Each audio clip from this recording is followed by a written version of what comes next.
ગુજરાતના મુખ્યપ્રધાન અને ભાજપના પીએમ પદના ઉમેદવાર નરેન્દ્ર મોદી મધ્યપ્રદેશમાં 4 રેલીને સંબોધન કર્યું હતું, જેમાં છત્તરપુરની પ્રથમ રેલીમાં નરેન્દ્ર મોદીએ કોંગ્રેસ પર પ્રહાર કર્યા હતા. સાથે જ કેન્દ્ર સરકાર પર ના કામ કરવાના આરોપ મૂકતા જણાવ્યું હતું, કેન્દ્ર સરકાર કામનો હિસાબ આપવા માટે તૈયાર નથી. છત્તરપુરની સભામાં મોદીએ વધુમાં જણાવ્યું કે मैं आशा करता हूं कि कांग्रेस पार्टी विकास के मुद्दों पर चर्चा करे, विकास के मुद्दों पर हमें ललकारें, हमें फटकार करे, लेकिन उनके अंदर वो हिम्मत नहीं है. मास्टर ब्लास्टर सचिन तेंदुलकर ने भारत रत्न आपवा अंगे जेडीयूના नेता शिवानंद तिवारीએ सवालों उठाव्या છે. शिवानंदे विवादास्पद निवेदन आपता जણાવ્યું કે सचिन तेंदुलकर क्रिकेट के अच्छे खिलाड़ी हैं, लेकिन क्रिकेट ने उनको लगभग 1000 करोड़ रुपया भी दिया है. मुफ्त में उन्होंने नहीं खेला है. अब हमको जो जानकारी है उसके आधार पर स्पोर्ट्स मिनिस्ट्री ने ध्यानचंद जी का नाम जो है वो भारत रत्न के लिए प्रस्तावित किया था. ध्यानचंद जो है उस समय, जिस समय हमारा देश गुलाम था, उस समय 1928, 1932, 1936 में उन्होंने वो गोल्ड मेडल दिलवाया ओलंपिक में. 1936 में हिटलर जो है वो उनको ऑफर किया कि आप यहाँ जर्मन फौज में आ जाइए, हर तरह की सुविधा आपको हम लोग देंगे. उस आदमी को नहीं दिया जिसको माने, और एकदम बिल्कुल जो क्रिकेट को कॉरपोरेट सेक्टर ने इतना माने बढ़ाया चढ़ाया है विज्ञापनों के लिए, वो उसमें इतना पैसा है जिसका कोई हिसाब किताब नहीं है. क्रिकेट हमारे सारे खेलों को खत्म कर गया. आप देखिए कि हॉकी में जो खिलाड़ी जो है माने अच्छा करता है, माने कंपटीशन में जीत करके आता है, उसको लाख रुपया भी देने में सरकार को दिक्कत होती है. और यहाँ करोड़ों करोड़ रुपया लोगों को मिल रहा है, और उसके ऊपर से भारत रत्न आप दे रहे हैं. हमको ऐसा लगता है कि भारत रत्न देने की परंपरा को बिल्कुल समाप्त कर देनी चाहिए. સચિનને ભારત રત્ન એનાયત થતા જ ચોતરફ વિવાદોના વમળ ઉભા થયા છે. એક તરફ જ્યાં ભાજપના વરિષ્ઠ નેતા અટલ બિહારી વાજપેયીને ભારત રત્ન એનાયત કરવાની માંગ કરી રહી છે, તો બીજી तरफ કેટલાક પક્ષોના નેતાઓએ प्रतिक्रिया આપતા કહ્યું कि जब पहली तकरीर उन्होंने लोकसभा में की तो जवाहरलाल जी उठ के उनके पास गए और कहा, अटल तुम एक दिन इस भारत के वजीर आजम बनोगे, प्राइम मिनिस्टर बनोगे, प्रधानमंत्री बनोगे. ये पंडित जवाहरलाल नेहरू ने कहा जब कोई सोच भी नहीं सकता था कि अटल बिहारी वाजपेयी एक दिन प्रधानमंत्री बनेगा. इसलिए मैं अपनी तरफ से भी विनती करूंगा कि ऐसे बड़े आदमी को जो है, मैं समझता हूं भारत रत्न से भी बड़ा है वो, मगर अगर देना है तो इज्जत से दे दीजिए और आप दे दीजिए.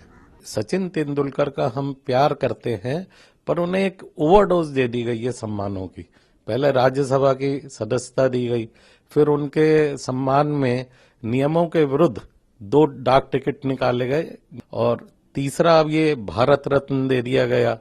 तो उन्हें खेल का सर्वोच्च पुरस्कार मिल चुका था और पद्म विभूषण भी मिल चुका था. ये सब ओवरडोज है.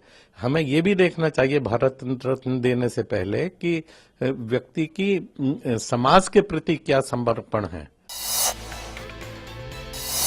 તો આ તરફ ભાજપના નેતા બલબીર પૂંજે અટલ બિહારી વાજપેયીને ભારત રત્ન કેમ નથી અપાયો તે અંગેનો પ્રશ્ન કોંગ્રેસને કરતા કહ્યું કે और अटल जी जैसे व्यक्ति को जो करोड़ों करोड़ों भारतीयों के दिल पर राज करते हैं, वो किसी सरकारी पहचान के मोहताज नहीं है, परंतु उनको अभी तक भारत रत्न क्यों नहीं दिया गया, इस प्रश्न का उत्तर कांग्रेस को देना चाहिए, और उनके पास इसका कोई उत्तर है नहीं. તો બીજી તરફ દિલ્હીના આરટીઆઈ એક્ટિવિસ્ટ સુભાષ અગ્રવાલે પણ સચિનને ભારત રત્ન એવોર્ડ આપવા અંગે સવાલ ઉભો કરતા જણાવ્યું કે देखिए, मैंने आरटीआई से पता लगाया तो उसमें गृह मंत्रालय के अधिकारियों ने स्पष्ट तौर पे कहा था कि स्पोर्ट्स को भारत रत्न के लिए नहीं माना जाना चाहिए, नहीं तो कई समस्याएं खड़ी हो जाएंगी. और मेरा भी ये मानना है कि सचिन तेंदुलकर का हम प्यार करते हैं, पर उन्हें एक ओवरडोज दे दी गई है सम्मानों की. पहले राज्यसभा की सदस्यता दी गई, फिर उनके सम्मान में नियमों के विरुद्ध 2 डाक टिकट निकाले गए, क्योंकि नियम ये कहते हैं कि एक लिविंग पर्सनैलिटी, लिविंग लेजेंड के ऊपर डाक टिकट नहीं निकल सकते. और तीसरा अब ये भारत रत्न दे दिया गया। तो उन्हें खेल का सर्वोच्च पुरस्कार मिल चुका था और पद्म विभूषण भी मिल चुका था।